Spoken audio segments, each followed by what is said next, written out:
అధ్యక్ష పాపం పొద్దున మీరు చాలా లిబరల్గా ఇచ్చారు, మరి స్త్రీలకు వచ్చేసరికి కట్ చేశారు టైమింగ్. వాళ్ళకు కూడా ఆపర్చునిటీ ఇవ్వండి, కొత్త వాళ్ళకి ఇవ్వండి అధ్యక్ష. కాకపోతే కొంచెం ఈ సీరియస్ మ్యాటర్ కాబట్టి నేను మాట్లాడాలనుకున్నాను.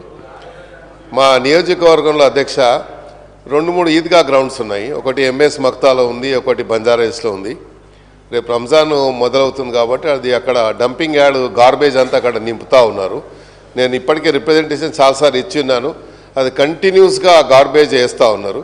అదేవిధంగా కింగ్కోటిలో షేర్ గేటు కింగ్కోటిలో సివరేజ్ లైన్ అనేది గత 6 మాసాల నుండి ఓవర్ఫ్లో అవుతూ ఉంది మెయిన్ రోడ్ మీద, ఎగ్జాక్ట్లీ కింగ్కోటి హాస్పిటల్ ముందు. ఎందుకంటే ఆ పక్కనే పెద్ద మసీద్ ఉంది. అదే ఇది కూడా చాలా సీరియస్ మ్యాటర్ అధ్యక్ష. ఆల్రెడీ శాంక్షన్ అయిందని చెప్పారు డిపార్ట్మెంట్ పరంగా, రోడ్ కటింగ్ ఏదో ఉందని ఇష్యూ చేస్తున్నారు.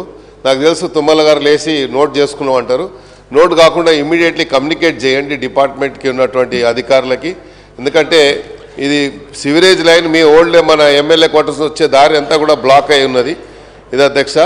చివరిగా మీతో ఒకటే రిక్వెస్ట్ అధ్యక్ష, కొన్ని multipurpose community halls already sanction అయి ఉన్నాయి, దానికి శంకుస్థాపనకు నోచుకునే పరిస్థితిలో ఉన్నది. కేటీఆర్ గారు ఖైరతాబాద్లో ఐమాక్స్ ముందు 16 కోట్లతో ఒక మల్టీపర్పస్ కమ్యూనిటీ హాల్ ఇచ్చారు. అదేవిధంగా ఎంఎస్ మక్తాలో బిఎస్ మక్తాలో ఒకటి ఇచ్చారు. ఇవన్నీ కూడా శాంక్షన్ అయ్యి రెడీగా ఉన్నాయి. దయచేసి అది కూడా త్వరలో ప్రారంభించాలని మా హైదరాబాద్ సిటీ ఇన్ఛార్జ్ మంత్రి గారికి ఇది కమ్యూనికేట్ చేయాలని కోరుతాం. థ్యాంక్ యూ అధ్యక్ష. అధ్యక్ష, నాగేంద్ర గారు సీరియస్గా చెప్పారు కాబట్టి సీరియస్గానే కమ్యూనికేట్ చేస్తాం. దయచేసి